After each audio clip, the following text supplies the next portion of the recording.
Hello, my name's Callie Taylor. I write psychological thrillers under the name C.L. Taylor, and today I'm going to read the prologue and the first chapter of my new psychological thriller, The Missing. The Missing is about a woman called Claire who's in her early 40s. She's married and she's got two sons, Billy, who's 15, and Jake, who's 19. The story is set 6 months after Billy went missing in the middle of the night. He hasn't been found yet.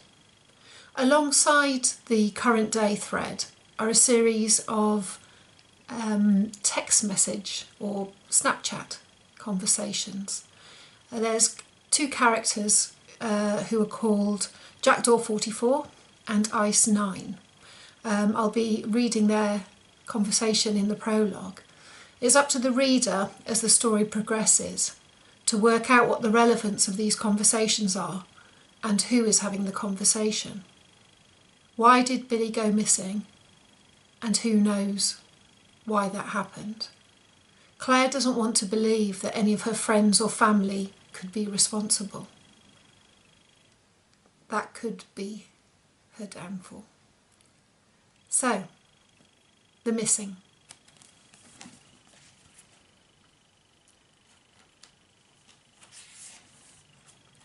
Thursday, the 5th of February, 2015. Jackdaw44. Do you want to play a game? Ice9. No. Not sex. What then? Questions. I'm bored. It's just a bit of fun. I take it that's a yes. Okay, first question. Would you rather go deaf or blind? You really are bored, aren't you? Deaf. Would you rather drown in a river or burn in a fire? Neither. You have to choose. Drown in a river. Be buried or cremated. I don't like this game. It doesn't mean anything. I'm just trying to get to know you better. Weird way of doing it. I love you. I want to know everything about you. Buried. Be infamous or be forgotten? Forgotten. Seriously? Yes. I choose infamy every time. No surprise there.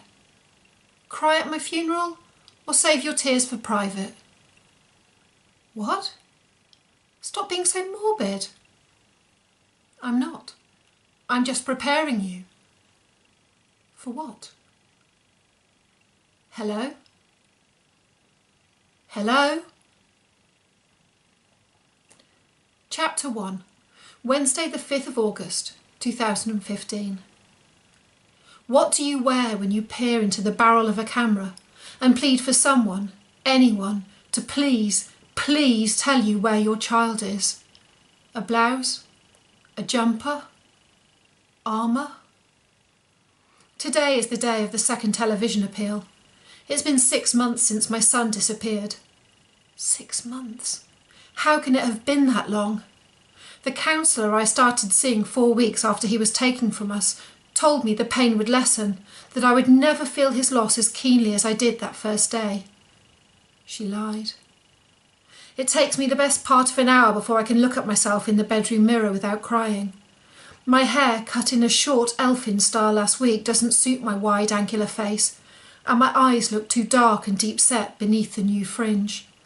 The blouse I deemed sensible and presentable last night suddenly looks thin and cheap, the knee-length pencil skirt too tight on my hips. I select a pair of navy trousers and a soft grey jumper instead. Smart, but not too smart. Serious, but not sombre. Mark is not in the bedroom with me. He got up at 5:37 a.m. and slipped silently out of the room without acknowledging my soft grunt as I peered at the time on the alarm clock. When we went to bed last night, we lay in silence side by side, not touching, too tense to talk. It took a long time for sleep to come. I didn't say anything when Mark got up. He's always been an early riser and enjoys a solitary hour or so pottering around the house before everyone else wakes up. Our house was always so noisy in the morning, with Billy and Jake fighting over who got to use the bathroom first, and then turning up their stereos full volume when they returned to their rooms to get changed. I'd pound on their bedroom doors and shout at them to turn the music down. Mark's never been very good with noise. He spends hours each week driving from city to city as part of his job as a pharmaceutical sales rep, but always in silence. No music, audiobooks, or radio for him.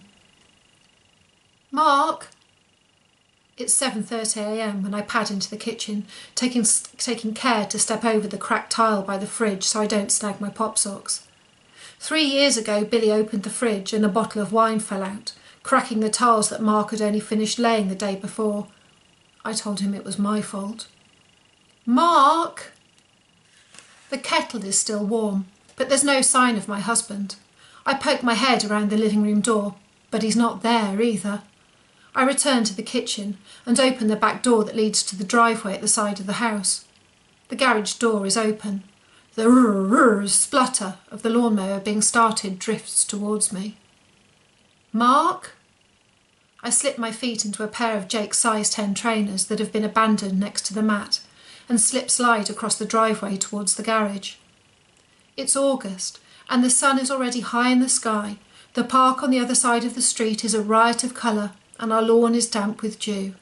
You're not planning on cutting the grass now, surely? I stop short at the garage door. My tall, fair-haired husband is bent over the lawnmower in his best navy suit, a greasy black oil stain just above the knee of his left trouser leg. Mark, what the hell are you doing? He doesn't look up. Servicing the lawnmower? He gives the starting cord another yank and the machine growls in protest. Now?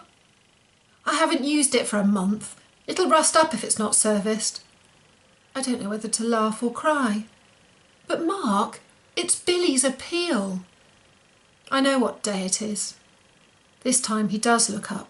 His cheeks are flushed and there's a sheen of sweat that stretches from his thick unkempt eyebrows all the way up to his receding hairline. He passes a hand over his brow, then wipes it on his trouser leg, rubbing sweat into the greasy oil stain. I want to scream at him that he's ruined his best suit, and he can't go to Billy's appeal like that. But today isn't the day for an argument, so I take a deep breath instead.